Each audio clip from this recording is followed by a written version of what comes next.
하지만 세계 정세는 그렇지 않은 것 같습니다.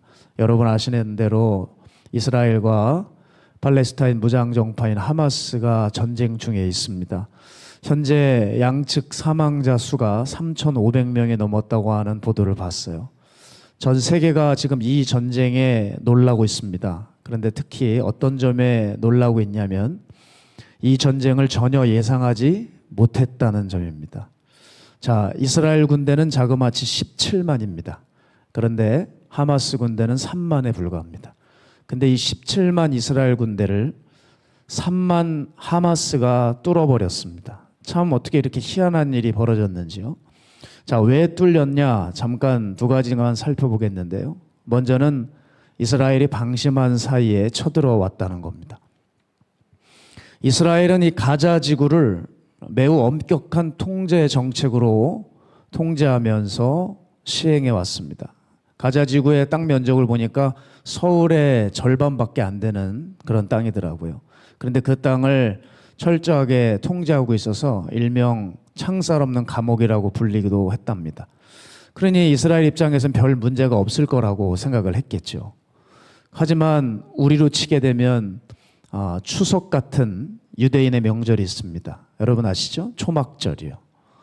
이 수코트라고 불리는 이 초막절에 금요일에 초막절이었는데 그 다음날 토요일이 이제 안식일 아닙니까? 그 안식일 새벽에 모두가 다 명절 분위기에 젖어 있고 이스라엘 군인들이 또 대거 휴가를 나가서 최소 병력만 그 땅을 지키고 있을 바로 그때를 노려서 하마스 그 무장 대원들이 침투를 하게 된 거죠. 어쩜 우리나라 6.25 상황과 비슷한지 모르겠습니다. 주일 전날 새벽에 국군이 다 대거 휴가를 갔을 때 이렇게 인민군이 쳐들어오게 되었지 않습니까? 자, 하마스는 안식일 새벽에 미사일을 수천 발을 날렸습니다. 그렇게 해서 혼란스럽게 한 후에 이 이스라엘 국경을 어떻게 넘었는지 여러분 뉴스를 보셔서 아시죠? 정말 황당하게 패러글라이딩으로 넘어왔습니다. 그리고서 이스라엘 남부 지역을 쑥대밭을 만들었는데 여인과 노인을 물론이고 아기들까지 죽였어요. 근데 그 아이들 유아들의 49가 발견됐는데 그 아이도 참수를 했다지 않습니까? 여러분 갓난 아기도 목을 잘랐단 말이에요. 정말 이스라엘 남부 지역은 초토화가 되었습니다. 왜요? 방심한 사이였습니다. 두 번째는 침투 정보를 놓쳤다는 것이죠. 여러분 모사드라고 하는 세계 최고의 첩보기관이 이스라엘에 있습니다. 또한 그거는 해외를 담당하고 신베트라고 하는 이 광범위한 첩보망을 자랑하는 이스라엘의 국내 첩보기관도 있습니다. 근데 이 두 첩보기관이 그냥 다 뚫리고 말았습니다. 하마스의 그 치밀한 공격 계획을 사전에 파악하지 못하고 심지어 경보도 울리지 않았다는 거예요. 이스라엘의 안보망과 정보망이 모두 뚫려서 생긴 참혹한 패배였습니다. 그리고 여러분 하마스는 재래식 무기를 많이 가지고 있는데 이스라엘은 첨단 무기를 보유하고 있지 않습니까? 그런데 이 재래식 무기로 첨단 무기를 보유하고 있는 이스라엘을 어이없이 뚫어버렸다는 거죠. 미리 정보만 알았다면 이러한 인명피해는 나지 않았을 겁니다. 여러분도 아시겠지만 하마스가 로켓을 이제 이스라엘 상공에 수천 발을 쏘았는데 이스라엘이 자랑하는 그 무기가 하나 있죠. 아이언돔이라고 하는 요격 체계입니다. 미사일이 날라오면 맞춥니다. 지금 우리 국내에서도 아이언돔을 또 기술을 들여와서 열심히 만들고 있잖아요. 그런데 그 아이언돔이 글쎄 이 공격을 막아내질 못했다는 게 충격 아닙니까? 자 보세요. 세계 첩보기관이라고 하는 대단한 명성을 자랑했던 모사드도 정보를 파악하지 못했고 그 세계 최고의 요격 체계인 아이언돔도 로켓을 막아내지를 못했습니다. 지금 모사드의 문제가 생기자 지금 우리 국내에는 국정원 얘기도 돌고 있습니다. 모사드가 제 역할을 못했는데 국정원은 당연히 뚫리지 않겠냐고 하는 이야기들이 빈번하게 지금 증가하고 있습니다. 그도 그럴 것이 국정원의 대공수사권이 있습니다. 여러분 아시죠? 이 간첩 잡는 간첩 수사권입니다. 이제 내년 1월 1일이면 24년 1월 1일이면 그 간첩 수사권이 국정원에서 폐지가 돼서 국정원에서 경찰로 이관이 됩니다. 지난 정부 때 이 법원을 급하게 통과시켰죠. 그런데 문제는 최근 경찰청이 22년 내에 1년 동안의 자체 그 평가 결과 보고서를 제출했는데 경찰이 행했던 3개의 대공수사 관련 과제가 다 모두 미흡 이하의 판정 평가를 받았다는 겁니다. 사실 당연한 얘기 아니겠습니까? 경찰이 처음 해보는 방첩 활동인데 잘할 수가 있겠습니까? 늘 해왔던 업무가 아닌데 미흡할 수밖에 없다는 거죠. 참 모사드의 이 문제가 불거지면서 우리나라 문제도 지금 만만치 않습니다. 왜냐하면 국정원은 쉽게 말해 적군에 대한 모든 안보 체계와 정보 체계를 갖추고 있는 기관 아닙니까? 근데 이제 그것이 경찰로 이관이 되면서 적군에 대한 정보를 자칫하면 놓칠 수 있기 때문이죠. 적군의 정보에 대해서 치밀하게 우리가 대응하지 못하게 되면 우리도 이스라엘이 당한 것처럼 얼마든지 당할 수 있다는 이런 교훈을 우리가 지금 잊지 말아야 된다는 겁니다. 저는 이번 사건을 통해서 한 가지 분명히 깨닫는 것은 따라서 우리가 방심하지 말고 깨어 있어야 한다는 거예요. 절대 우리의 소유와 경력과 겉모습에 안심하지 말고 정말 우리가 할 일을 하고 있는가. 모사드니 아이언도민이 유명무실해져 버리지 않았습니까? 심지어 미국의 CIA도 이 하마스의 치밀한 전쟁 계획을 잡지 못했어요.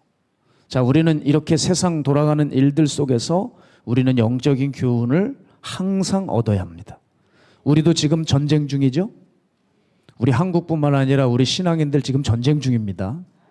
사실 전도대가 출범했는데 이것은 무엇입니까? 이 특공대가 왜 출범합니까? 영적 전쟁을 치르려고 떠나는 겁니다. 그래서 비장한 마음으로 사실 나가시는 거예요. 우리도 지금 영적 전쟁 중인데 말만 영적 전쟁이라고 하면서 실상은 준비가 없는 상태는 아닌지 돌아봐야 될 것이고 성경이라고 하는 이 세상을 대응할 수 있는 대단한 무기를 가지고 있지만 정작 내가 이 성경에 대한 믿음은 없는 것은 아닌지 확인해야 된다는 거죠. 우리는 입으로는 적이 있다 적이 있다 하면서 정작 삶에선 적에 대한 그런 적개심이나 경계심을 늦추게 되면 아무 의미가 없게 되는 거예요. 내가 싸우는 중이라고 정말 생각했다면 적을 의식해야 되는 것입니다. 내가 싸우는 중이라고 생각은 하지만 적에 대한 생각이 나질 않는다면 그 사람은 사실 전쟁을 치르는 사람이 아닌 것이죠.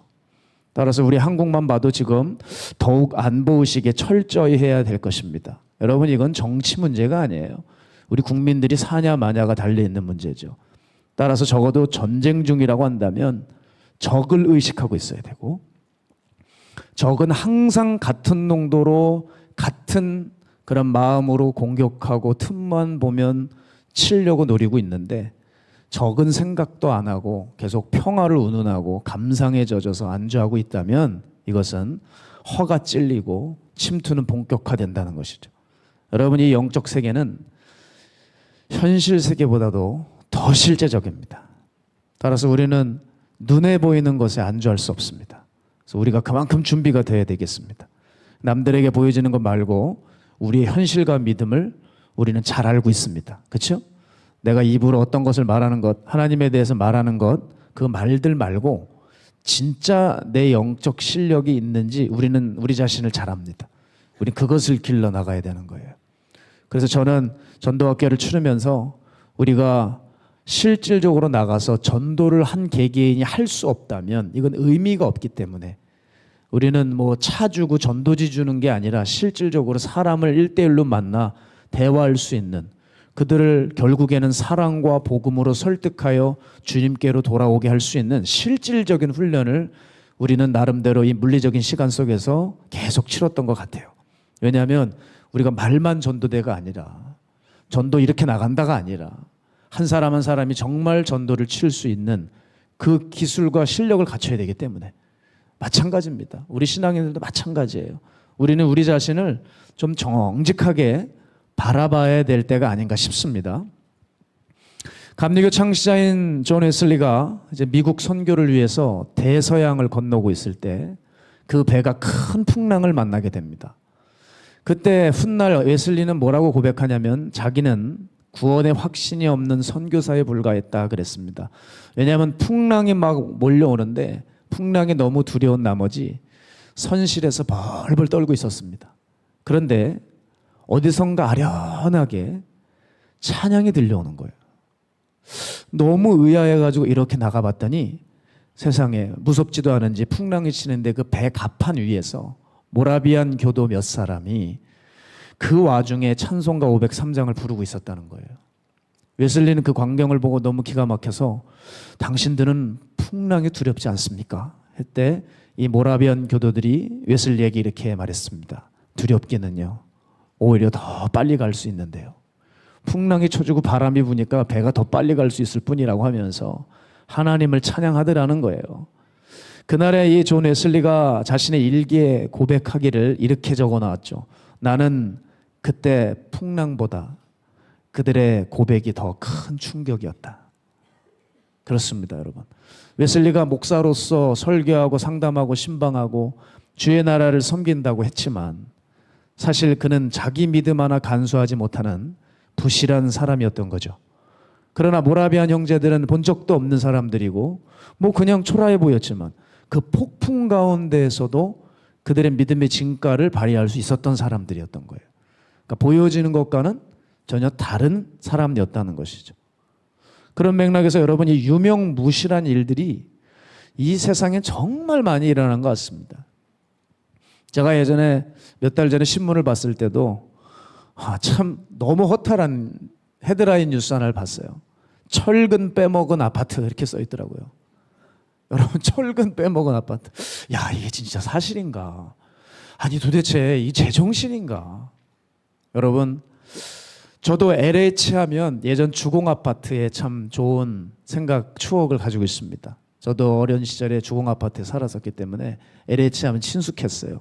근데 LH가 발주한 아파트 지하 주차장 공사에서 철근이 한두 개도 아니라 무더기로 빠지는 사태가 발생했더라고요.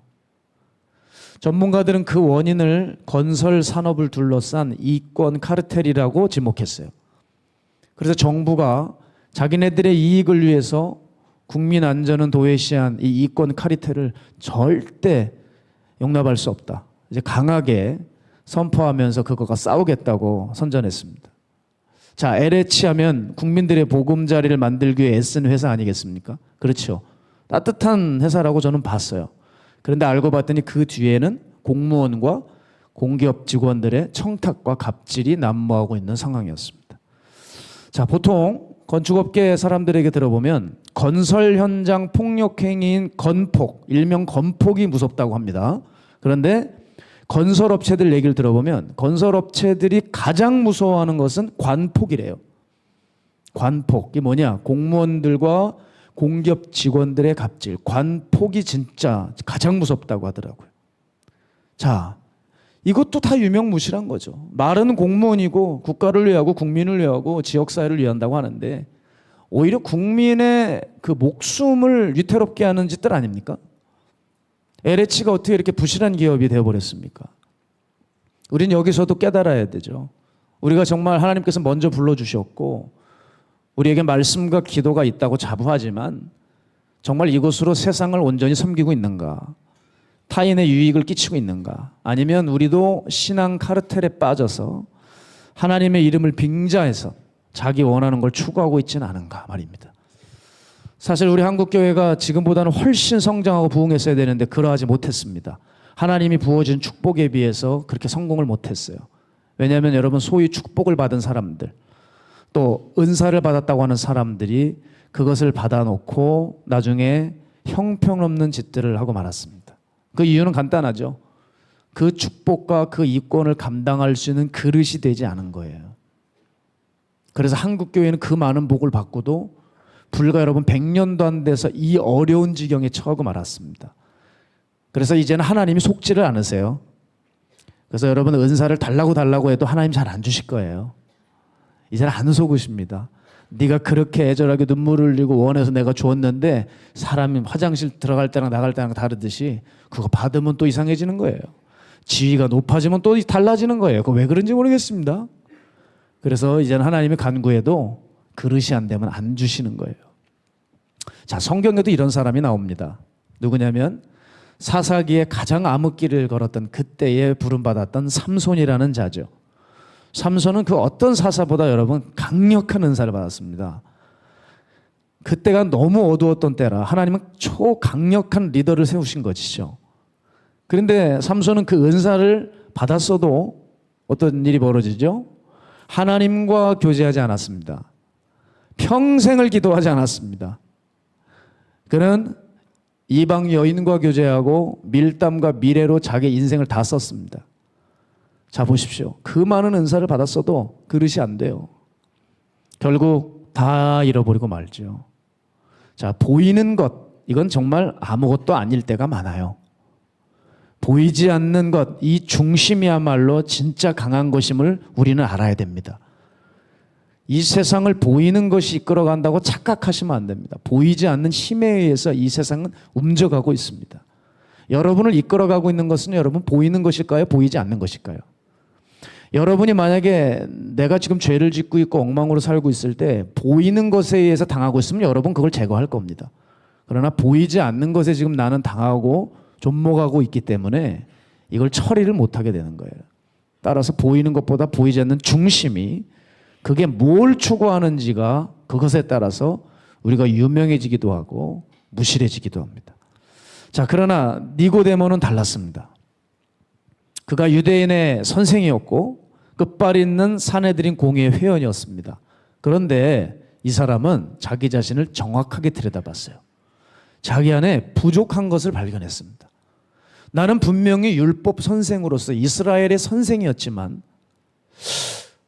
나의 구원의 확신도 못하겠고 이 하나님 말씀 자체만으로는 뭔가 이 율법 자체만으로는 하나님 말씀이 아니라 이 율법 자체만으로는 뭔가가 마음이 채워지질 않는 거예요. 분명히 그의 스펙은 바리새인 중에 바리새인이었고 남부로 할 것 없는 사람이었지만 그는 정확하게 자신의 상태를 알아차린 거죠. 그래서 이 사람이 했던 가장 위대했던 일은 뭐냐? 그가 율법을 공부해서 자격증을 따고 사내들인 공의회 회원이 된 게 아니라 바로 예수님을 찾아가는 일이었습니다. 그의 가장 위대했던 일은 예수님을 찾아가는 일이었어요. 자, 이 사람에게는 분명한 특징이 있었습니다. 첫 번째 뭐냐면 허울을 버렸습니다. 내가 누구고 어디 소속이고를 버렸어요. 그리고 실제적인 것이 무엇인지를 파악해서 그 본질을 얻으려고 노력한다는 겁니다. 자, 그런 맥락에서 피터 로드라고 하는 사람이 있는데 이분이 뭐라 그랬냐면 어떤 교회에서 부흥을 위해 간절히 기도했대요. 하나님 우리에게 부흥을 주십시오. 정말 이 시대를 움직일 수 있는 교회가 되게 해주십시오. 눈물 뿌리는 그런 기도가 있었다는 거예요. 그래서 그 기도의 응답으로 인해 하나님이 그 교회에 적절하게 부흥할 수 있는 방법을 알려주시고 그 상황에 맞는 답을 주셔서 교회가 정말 일어나게 됐다는 거예요. 자, 그런데 문제는 뭐냐면 그 부흥한 교회를 바라보는 다른 교회의 입장입니다. 그들이 바로 그 교회가 취했던 눈물 있는 기도를 취하지 못하더라는 거예요. 자, 여러분 보세요. 요즘 한 교회가 부흥을 하면 하는 기본적인 코스가 있습니다. 그 담임 목사는 책을 씁니다. 그리고 훗날 세미나를 엽니다. 그러면 대부분 목사님들과 사모님들과 중직들과 뜨거운 성도들이 거기에 참여합니다. 그리고 그 책을 삽니다. 책은 사요. 세미나는 참가합니다. 근데 뭐가 없냐? 눈물의 기도는 배우려 하지 않는다는 거예요. 이것을 피터 로드가 지적을 하는 거예요. 다들 지금 뭔가 결과가 나타나면 껍데기만 모방을 하고 있다. 대가를 치러 본질을 알맹이를 건들 생각이 없다는 거예요. 그러니까 껍데기만 중시하고 알맹이는 못 건드니 다들 힘이 이렇게 없는 것이다 라고 얘기하는 거죠. 자, 그런데 이 니고데모는 달랐죠? 그가 껍데기를 벗어 던져버린 거예요. 내가 사내들인 공의회 회원인데가 아니었던 거예요. 알맹이를 알고 나 구원받아야 되겠다. 나 어떻게 하면 영생이고 나 어떻게 하면 하나님 만날 수 있느냐. 진리가 무엇이냐. 이걸 껍데기를 다 버리고 예수님을 찾아갔던 거예요. 사랑하는 여러분, 우리가 승리하려면 이 허울을 갖다 버려야 됩니다. 자, 두 번째 니고데모에게서 배울 거는 뭐냐면 니고데모는 목마름을 따랐다는 거예요. 목마름을. 제가 지금도 잘했다고 생각하는 것 하나는 뭐냐면 제가 마가의 다락방에 올라온 일입니다. 저는 어떤 주변의 이야기들과 상황에 얽매이지 않았어요. 기도했고 제 마음의 소리를 들었어요. 전 정확히 말씀드리면 제게 주시는 하나님의 말씀과 기운 따라 마가의 다락방에 올라왔습니다. 예전에 제가 하던 공부를 관두고 아버지께 이제 신학을 하겠다고 말씀을 드렸던 때가 기억이 나요. 그때 그 집 마루에서 아버지가 반대를 하시지 않았고 딱 한마디를 부르셨어요. 진지한 아버지의 모습이었습니다. 딱 한 문장이었어요. 너 정말 이 길 가는 거 괜찮겠니? 너 정말 이 길 가는데 후회가 없겠니? 하나밖에 없는 아들에게 딱 그 한 문장을 물어보셨어요. 제가 얘기했습니다. 네, 아버지. 저는 후회 없습니다. 왜냐하면 전 충분히 고민했고 제 마음의 소리에 따라갔어요. 주님이 저를 부르셨고 나중엔 마가의 다락방에 올라왔고 조금도 후회가 없었어요. 저는 제 삶을 돌아보니까 어느 순간부터 제 생각이 아니라 목마름을 따라가고 있었어요. 제 마음에서 소리요. 제 인간적인 정욕의 소리가 아니라 제 마음 깊은 곳에서 나오는 소리요. 거기에 대한 갈망의 소리를 따라왔습니다. 가끔은 틀릴 때도 있어요. 사람이니까 잘못된 것을 추구할 때도 있습니다. 그러나 거의 대부분 맞았던 것 같아요. 왜냐하면 기도하며 제 마음의 소리에 귀 기울였으니까요. 주님은 틀리시는 법이 없으니까요. 니고데모는 율법 선생이고 마음에 공허한 것이 있었지만 그가 율법을 따랐던 것이 아니라 마음의 소리에 귀를 기울였어요. 그래서 예수님께로 올 수 있었던 것입니다. 여러분, 이 니고데모의 삶을 여러분도 여러분의 삶으로 가져가셔야 되는 거예요. 어느 날 예수님이 지나가시는 것을 보았는데 그분은 다른 거예요. 저분은 내 갈증을 풀어줄 것이라고 생각이 들었던 거예요. 저분에게 가면 무언가 들을 수 있을 거라고 생각이 들었던 거예요. 그 마음의 소리를 따라 올라간 거예요. 제가 잊지 못하는 성도가 있는데 이분들의 대부분이 바로 그렇게 하나님이 주시는 마음의 소리에 따라 움직인 분들이죠. 이분들이 무슨 뭐 산전수전 겪어서 고생하고 고통 겪는 분들이 아니에요. 세상적으로 사는데 지장이 하나도 없는 분들인데 마음이 공허한 겁니다. 마음이 공허해요. 그래서 어떻게 해야 되나 하다 예배를 드리게 되었고 그 말씀을 들으며 그 말씀이 자기 마음에서 울리니까 그 말씀 따라서 찾아오게 된 거예요.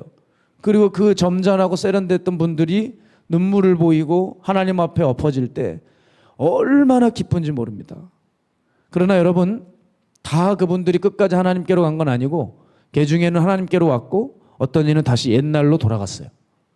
저는 그 모습을 보면서 알았죠. 아, 문제는 뭐다? 갈망이구나. 갈망의 마음이 생겼다. 이거보다 중요한 건 그 갈망의 마음을 어떻게 끝까지 유지할 것이냐. 이게 정말 중요한 것을 깨달았습니다. 여러분, 갈망이 사라지면 거짓말처럼 변질은 가속도가 붙어요. 그리고 다른 것들이 여러분의 가슴을 메우기 시작하는 겁니다. 요즘 정말 여러분 조심해야 될 게 음행이 너무 많은 것 같아요. 음행이. 근데 여러분, 이 음행이 왜 생길까요? 바람 왜 피울까요? 마음이 허전한 거예요. 그 비어진 가슴을 엉뚱한 것으로 메꾸려고 하다가 그 잘못된 관계성 속에서 그 마음의 허함을 달래고 그 마음이 메꿔지니까 그걸 행복으로 규정을 하는 거죠. 사실 그게 행복이 아닌데 행복으로 여기는 거예요. 잠깐 마음이 어떤 안정이 된 것뿐이죠. 그러나 시간이 지나면, 조금만 시간이 지나면 알게 되죠. 이거 행복이 아니었구나. 왜냐하면 뒤돌아봤을 때는 너무나 많은 것을 잃어버리고 다 날려버린 뒤가 되는 거예요. 자, 여러분, 솔로몬의 문제가 뭐였냐면 우상숭배라고 생각하시죠? 음란이라고 생각하시죠? 아니요, 정확하게 말하면 하나님을 향한 갈망이 문제였어요. 그 갈망이 식어지는 거예요. 따라서 여러분, 우리들이 오늘 이 시간에 너무 잘 오셨는데 체크를 빨리 하셔야 돼요. 그게 뭐냐? 하나님을 향한 마음이에요. 이번에도 우리 교회 한 간사님에게 제가 물었습니다. 야, 너는 네가 나를 볼 때 나 좀 타락한 것 같지 않니? 제가 그렇게 물었습니다. 왜냐하면 이 친구는 벌써 제가 예전에 인턴 시절부터 오랫동안 저를 봐왔던 친구였어요. 제가 이렇게 질문하니까 예? 그래서 깜짝 놀라더라고요. 내 말 잘 들어봐. 네가 보기에 목사님이 전도사 때처럼 하나님 사랑하는 마음으로 가는 거 같니? 당연히 담임 목사가 물으니까 좋은 소리를 하겠죠. 절대 안 믿거든요, 제가 분명히 그 친구에게 얘기했습니다. 아니야. 나는 분명 지금 점점 버려져 가고 있어. 나는 버려져 가고 있어. 왜냐하면 하나님 사랑하는 마음으로 결단하고 싸웠던 것들이 제 삶에서 어느새 점점 희미해지는 영역들이 있는 거예요. 사람들은 점점 저를 알아봐 주시지만 저는 실제로 그게 아닌 것 같아서 무척 괴롭거든요. 그래서 다시 성급하게 결단을 해요.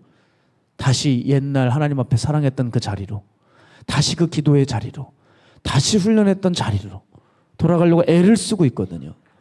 왜냐하면 하나님이 보시기에 어떤 사람이냐가 정말 우리에겐 중요한 거 아닙니까? 그 훈련을 끝없이 하면 사람들이 뭐라고 평가하는지 흔들리지 않게 되거든요. 게다가 내가 어떤 사람인지를 정확하게 들여다볼 줄 알면 사람들의 이런저런 말들과 상황으로 인해서 마음 요동치지 않거든요. 그래서 이것을 끝까지 훈련하지 않으면 우리는 어느새 거짓말처럼 변질의 가속도가 붙을 수밖에 없다는 것입니다. 세상이 나를 써주건 나를 인정해주건 교회가 나를 알아봐주건 이런 건 관계가 없어요. 정말 하나님과의 그 어떤 훈련을 제대로 하면 그분과 함께하는 훈련, 그분과 함께하는 삶이 최고로 중요한 게 되는 거예요. 여러분, 이 정신은 다 빼버리고 그저 교회 생활 오래 해서 성경 지식이 유식하고 좀 나이스한 종교인, 세련된 종교인처럼 보여도 우리 안에 생명이 없는 돌팔이일 수가 있다는 얘기예요. 저는 하여간 제가 돌팔이가 될까 봐 그게 아주 걱정이에요. 제가 이따금씩 말씀드리잖아요. 제 어깨, 이 어깨 수술하기 전까지 너무 힘들었어요. 그 명의를 만나기 전까지 계속 오진으로 체외 충격파만 드드드드드 했어요. 제가 도저히 안 나가지고 그 명의 선생님을 만났을 때 환자는 체외 충격파를 하면 안 됩니다. 이건 그럴 게 아니라 뼈가 기른 거니 이 견봉뼈를 잘라내야 됩니다. 그걸 딱 잘라내면서 제 통증은 거짓말처럼 사라졌거든요. 제가 그 명의를 만나고 일반인을 만나면서 차마 돌팔이라고는 얘기하지 않겠습니다. 근데 마음속엔 돌팔이 같은 거 어떻게 해요? 그렇게 2년을 다녔는데 여기까지 얘기해야 되겠습니다. 여러분, 우리가 얼마든지 그럴 수 있어요. 얼마나 다양한 지식과 경험을 가지고 있다고 하지만 세상은 전혀 감흥이 없고 하나님의 마음을 움직이지 않는 그런 돌팔이, 뭔가 열심히 교회가 외치는 것 같지만 순 다 곁다리로 가고 있고 거기에 인생 맡기는 성도들은 구덩이에 가야 되는, 왜 그런 교회는 없겠냐는 거예요. 그런 의미에서 고린도전서 3장 19절에서 20절, 이 세상 지혜는 하나님께 어리석은 것이니 기록된 바 하나님은 지혜 있는 자들로 하여금 자기 꾀에 빠지게 하시느니라 하였고 또 주께서 지혜 있는 자들의 생각을 헛것으로 하신다 하셨느니라. 아멘. 니고데모는 그 율법도 자기 어떤 경력도 생명으로 나아가는 데는 아니라는 것을 깨달았습니다. 그리고 그가 주님 앞에 찾아가는 위대한 일을 했을 때 그 예수님을 통해 거듭남의 비밀을 알게 되고 진리를 알게 되고 성령이 누구신지 알게 되는 놀라운 일을 겪게 되게 됩니다. 여러분, 이것을 왜 가능하게 되었습니까? 그는 문자에 갇혀있던 그가 영의 역사를 경험하면서 달라진 거예요. 맞습니다, 여러분. 우리가 이 교회 생활에 종교적인 어떤 문자에 갇혀서는 안 되고 주님을 만나러 오셨을 때 영의 역사를 만나셔야 돼요. 오늘도 영의 활동이 있거든요. 영의 활동. 어떤 이에게는 이 말씀이 너무 꿀송이 같고 진리의 말씀 같고 영이 활발하게 역사하지만 어떤 이는 이미 깊은 입신 가운데에 지옥이 아닌 곳에는 머물러 계신 것 같은 느낌이 드는 경우도 있죠. 그렇습니다. 저는요, 실제로 영이 아니라 문자에 갇혀 있는 사람들을 많이 봤어요. 생명이 아니라 종교에 갇혀 있는 사람들을 많이 봤단 말입니다. 제가 다 말씀드릴 수 없지만 최근에도 집회를 다니며 만나는 사람들이 있었는데 믿음이 있다고 하지만 정확하게 종교에 갇히고 문자에 갇혀 있고 자기에 갇혀 있는 사람들이 정말 많아요, 여러분. 정말. 그러니까 뭐 누구다 하는데 저는 그냥 마음이 무겁고 거기서 하나님의 영광이 보이지 않았습니다. 생명이 보이지 않았습니다. 그런 의미에서 저는 한 카톡을 받았습니다. 이 이야기하고 말씀을 마치죠. 오늘은 제가 빨리 마치려고 합니다. 앞에 순서가 많아서. 그렇죠? 저도 여러분 주차를 위해서 돕습니다. 아멘. 네, 빨리 끝내드려요. 걱정하지 마시고 2부 예배 잘 오시면 됩니다. 이제 끝났어요. 자, 일어나세요. 네, 일어나세요. 끝났어요. 자꾸 어려운 얘기해서 그렇죠? 빨리 하려다 보니까 재밌게 해드릴 수가 없어요. 오늘은 끝났어요. 저는 문자에 갇힌 사람들을 보다가 영의 사람을 한 사람을 만났는데 최근에도 한 카톡이 하나 왔어요. 바로 우리 지난 9월에 있었던 퀴어 집회에 도로에 누웠다가 이제 경찰에 끌려나갔던 그 방상훈 집사님입니다. 이 집사님의 이야기를 성도들이 꽤 아시는 것 같아요. 이분의 재판 소식을 알려주시더라고요. 그날 그게 문제가 됐는지 실질 재판이 시작됐대요. 여러분, 이분은 감옥을 들락날락했던 분이라, 감옥에 오래 살았던 분이라 마음의 두려움을 가지고 있어요. 우리랑은 달라요. 이분은 다시 들어가면 또 그 감옥 생활이 힘든 분입니다. 그런데도 불구하고 자신을 드리는 삶을 살아 하나님의 정의를 지켜드리려고 했었죠. 이제 이분이 재판을 치르게 되는데 어떤 형을 받을지 모르겠습니다. 워낙 그들이 덫을 쳐놨어요. 저쪽에서. 근데 이분의 고백이 너무 귀했어요. 성도 여러분, 기뻐해 주십시오. 이제 제가 판사 앞에서, 검사 앞에서 예수님을 증언하려고 합니다. 그 문자 내용이었는데 감동이 되더라고요. 여러분 보세요. 실제로 세상의 본진, 그 어떤 세상에 있는 지도자들, 그 어떤 세상의 핵심으로 들어가는데 누구를 통하여 복음이 전달되나? 세상에서 잘 나가는 사람들, 유명한 목사님들을 통해서 전달되는 게 아니더라고요. 아무도 모르지만, 누구도 쳐다보지 않았지만 바로 하나님 나라를 위해 갈망이 있던 이 한 사람을 통해서 그 세상 한복판에 있는 그 판검사들에게 주님의 복음을 증언하겠다는 거예요. 얼마나 은혜스러운지 몰라요. 여러분, 이것이 바로 성도들의 삶인 것이며 성도의 생애인 것입니다. 여러분은 어떤 삶을 사시겠습니까? 우리는 언제까지 허울을 얘기하겠습니까? 껍데기는 다 사라지고 말 겁니다. 갖다 던져버려야 됩니다. 그리고 나를 돌아보지 말고 내가 살 수만 있다면 그 본질을 건드려야 되고, 내 갈망이 움직이는 대로 그 갈망의 소리를 듣고 나가 하나님의 역사를 이루어야 되지 않겠습니까? 다시 말씀드리지만 껍데기는 아무 의미 없습니다. 결국 하나님께서 우리 안에 뭐가 있는지 다 들추시게 될 거예요. 다 보여지게 될 겁니다. 따라서 여러분, 그날을 준비해야 돼요. 지금 이렇게 예배드리는 종교인의 모습으로 있는 게 아니라 내 안에 정말 주님께서 찾으실 때 찾을 만한 것이 있는지를 봐야 돼요. 그렇죠. 이 무화과 나무에 열매가 맺힐까 해서 뭐가 있나 가봤지만 아무것도 없어서 주님이 저주하실 수밖에 없었던 것처럼, 이스라엘에 있어야 될 하나님을 향한 그 신의와 믿음과 하나님을 향한 정절이 있어야 되는데 아무것도 없자 이스라엘을 버릴 수밖에 없었던 것처럼, 이방 군대에 의해서 예루살렘 성전을 쓸어버릴 수밖에 없었던 것처럼, 여러분, 우리도 주님께서 찾으실 때, 주님께서 발견하려고 하실 때 그것들을 올려드릴 수 있어야 된다는 것입니다. 껍데기는 아무 의미 없습니다. 우리 안에 주님 찾으시는 그것이 있어야 됩니다.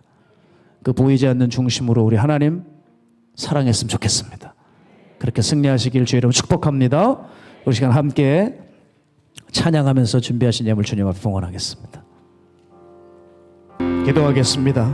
하나님, 오늘 드려진 예물 위에 주님께서 흠양하여 주셔서 정말 이것이 사람을 살리고 생명을 끼치는 은혜의 예물 될 수 있도록 주님 붙들어 주시고, 특별히 우리 이제 껍데기는 다 가버리게 해주시고 허울 다 뜯어버리고 그저 목마름이 식지 않도록 애써서 니고데모가 그 길 걸어가 영생과 하나님을 만나고 성령의 역사를 체험하여 영의 사람 됐듯이 오늘 우리 문자와 종교에 갇혀있는 사람 다 부서지시게 하시고 생명과 영광으로 나아갈 수 있는 우리가 되게 하여 주시옵소서.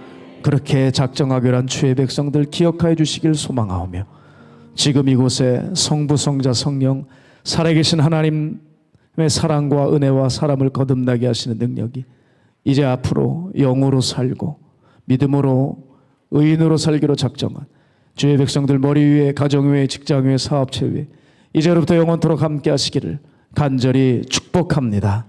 아멘.